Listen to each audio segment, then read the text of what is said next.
बहुत स्वागत है आप सभी का। आप देख रहे हैं द राजनीति का विशेष सेगमेंट खबर और विश्लेषण। मैं हूं जब्बार खान।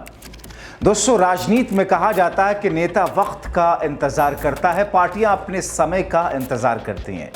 लगता है मोदी शाह को दुश्मनों की फहरिस्त में दूसरे या तीसरे नंबर पर शामिल पूर्व गवर्नर सत्यपाल मलिक को घेरने या कहें तोड़ने का मौका मिल गया। सत्यपाल मलिक के शरीर में अब वो पहले जैसी ताजगी नहीं रही। बढ़ती उम्र की दुश्वारियों ने उन्हें अपनी जद में ले लिया। इसी वजह से अब वो अस्पताल में है। इसी दौरान लगता है पीएम मोदी ने अपने बेहद ही खास गृह मंत्री अमित शाह को फोन किया। ये फोन सत्यपाल मलिक की सेहत को लेकर नहीं, ये तो आप सब जानते होंगे। आप सबको मालूम होगा, पूर्व गवर्नर सत्यपाल मलिक ने मोदी शाह की जितनी पोल खोली उतनी उनकी राजनीति की सच्चाई अब तक शायद किसी ने खोली होगी। लेकिन अब सत्यपाल मलिक जब अस्पताल में एडमिट हैं तो उनके पीछे मोदी शाह ने तोते को लगा दिया। मकसद तो यही रखता है, सत्यपाल मलिक के वो तोते उड़ाना चाहते हैं। लेकिन दोस्तों, पूर्व गवर्नर ने अपने पीछे पड़े तोते को देखकर कांग्रेस ने राहुल गांधी, कांग्रेस समेत विपक्षी पार्टियां और उनके नेताओं को संदेश भेज दिया, जिसके आधार पर मुझे लगता है आने वाले दिनों में इस मुद्दे पर एक बड़ी जंग सत्ता पक्ष और विपक्ष के बीच में शुरू होगी। दोस्तों, राजनीति में टाइमिंग का बड़ा महत्व होता है। इसी टाइमिंग का इस्तेमाल बीजेपी ने सत्य मलिक के खिलाफ किया, लेकिन मलिक ने भी टाइमिंग का बेहतर इस्तेमाल करते हुए संदेश अपने खास लोगों को भेज दिया। हो सके ये मामला सुप्रीम कोर्ट में सीजेआई बीआर गवई के पास पहुंचे और शायद फटकार भी लगे, क्योंकि सरकार की ओर से एक्शन की टाइमिंग पर सवाल है। एक तरफ मलिक गंभीर रूप से बीमार हैं, दूसरी तरफ उनके पीछे केंद्र सरकार ने सीबीआई को लगा दिया। सवाल तो उठेंगे ही। दरअसल सीबीआई ने Kiro hydro electric power project 2200 crore रुपयों के सिविल कार्यों के ठेके में कथित भ्रष्टाचार के सिलसिले में जम्मू कश्मीर के पूर्व राज्यपाल सत्यपाल मलिक और 5 अन्य लोगों के खिलाफ चार्जशीट दाखिल की। सीबीआई अधिकारियों ने जानकारी दी। एजेंसी ने 3 साल की जांच के बाद मलिक पर 5 अन्य लोगों को आरोपी बनाते हुए विशेष अदालत के सामने चार्जशीट दाखिल किया। अब सत्यपाल मलिक ने एक्स पर एक पोस्ट में लिखा, नमस्कार साथियों, मेरे बहुत से शुभचिंतकों के फोन आ रहे हैं जिन्हें उठाने में मैं असमर्थ हूं। अभी मेरी हालत बहुत खराब है, मैं किसी से भी बात करने की हालत में नहीं। 11 मई से राम मनोहर लोहिया अस्पताल में भर्ती हूं। संक्रमण की शिकायत के चलते अस्पताल में भर्ती किया गया था। अब स्थिति बहुत गंभीर है और पिछले 3 दिनों से किडनी डायलिसिस की जा रही है।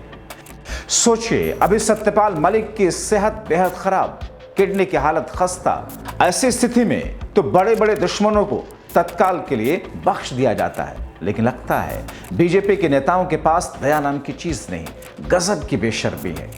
एक बुजुर्ग राजनीतिक बीमार हैं, इस हालत में नहीं कि वो अपना पक्ष रख सकें। उम्र ऐसी नहीं कि सेहत में तेजी से सुधार हो। वैसी स्थिति में भला कौन घेरता है, लेकिन बीजेपी घेर रही है। समझ में आता है ये गुस्सा किस बात का है। बीजेपी के बड़े साहब, मजले साहब, छोटे साहब समेत साहबों का एक गिरोह अपना पर्सनल इंतकाम एक तरफ से ले रहा है। दरअसल सीबीआई ने पिछले वर्ष फरवरी में इस सिलसिले में मलिक और अन्य लोगों के परिसरों से छापेमारी की थी। उनके ठिकानों पर सीबीआई ने 2022 में एफआईआर दर्ज करने के बाद एक बयान में कहा था, मामला 2019 में किरो हाइड्रो इलेक्ट्रिक पावर परियोजना के सिलसिले में उसके सिविल कार्यों से लगभग 2200 करोड़ रुपयों के ठेके को एक निजी कंपनी को देने में कथित गड़बड़ी से संबंधित है। मलिक अगस्त 2018 से अक्टूबर 2019 तक जम्मू कश्मीर के राज्यपाल थे। दावा किया था उन्हें प्रोजेक्ट से संबंधित फाइलें मंजूर करने के लिए 300 करोड़ रुपयों की रिश्वत की पेशकश की गई थी। चार्जशीट में Chenab valley power project limited के पूर्व अधिकारियों और पटेल इंजीनियरिंग लिमिटेड के नाम के भी शामिल थे। मतलब सत्यपाल मलिक ने ही उजागर किया था कि भ्रष्टाचार हो रहा है, लेकिन देखिए त्रासदी उन्हीं को घेरने का प्रयास हो रहा है। आपको बताएं कि जम्मू कश्मीर के किश्तवाड़ जिले में चिनाब नदी पर 624 मेगावाट क्षमता का किरो हाइड्रो इलेक्ट्रिक प्रोजेक्ट पर काम हो रहा है। ये एक महत्वाकांक्षी रन ऑफ रिवर परियोजना है, जिसे Chenab valley power project private limited विकसित कर रहा है। ये जॉइंट प्रोजेक्ट है जिसमें केंद्र की एनएचपीसी यानी कि हाइड्रोइलेक्ट्रिक पावर कॉरपोरेशन 51% की साझेदारी है, जबकि Jammu Kashmir state power development corporation के पास में 49% हिस्सा। इस परियोजना की अनुमानित लागत 4,287 करोड़ रुपए, जिसमें 2,200 करोड़ रुपए के सिविल कार्यों का ठेका शामिल है। जम्मू कश्मीर के विकास से जुड़े इस प्रोजेक्ट में करप्शन का मामला 2019 में सामने आया। सिविल कार्यों के लिए ठेके के आवंटन में कथित अनियमितताओं की बात कही गई। सीबीआई ने अप्रैल 2022 में जम्मू कश्मीर के अनुरोध पर यह मामला दर्ज किया था।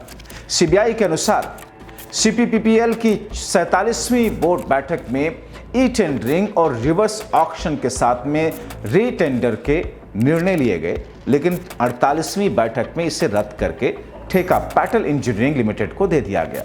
इस प्रक्रिया में नियमों का उल्लंघन और भ्रष्टाचार के आरोप लगे। मलिक ने दावा किया था कि उन्हें परियोजना से संबंधित एक फाइल सहित 2 फाइलों को मंजूरी देने के लिए 300 करोड़ रुपयों की रिश्वत की पेशकश की गई थी। एजेंसी की ओर से पिछले साल छापेमारी किए जाने के बाद मलिक ने उनके ऊपर लगे भ्रष्टाचार के आरोपों से इनकार किया था। मलिक ने कहा था कि जिन लोगों के बारे में उन्होंने शिकायत की थी और जो भ्रष्टाचार में शामिल थे, उनकी जांच करने के बजाय सीबीआई उनके आवास पर छापे मार रही है।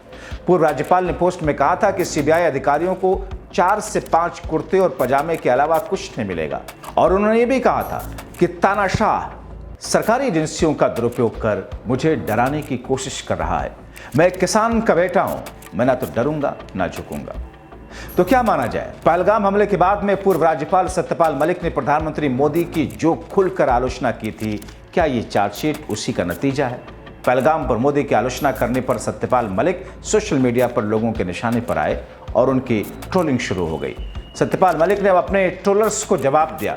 उन्होंने कहा, लोग उनके खिलाफ अनाप शनाप लिख रहे हैं, उन्हें टारगेट किया जा रहा, लेकिन वो किसान के बेटे हैं, बागी हो सकते हैं, गद्दार नहीं। सत्यपाल मलिक ने उनके खिलाफ सोशल मीडिया पर की जा रही टिप्पणियों पर पलटवार करते हुए जवाब दिया और एक्स पर लिखा, नमस्कार साथियों, बहुत से लोग मुझे सोशल मीडिया पर टारगेट कर रहे हैं, अनाप शनाप मेरे खिलाफ लिख रहे हैं। मैं उन्हें बताना चाहता हूं कि उस किसान कौम का बेटा हूं, मैं बागी हो सकता हूं, गद्दार होना मेरी फितरत में नहीं है। मैंने मेरे जीवन में झुकना नहीं सीखा। सत्ता पक्ष से मेरे आज भी वही सवाल हैं।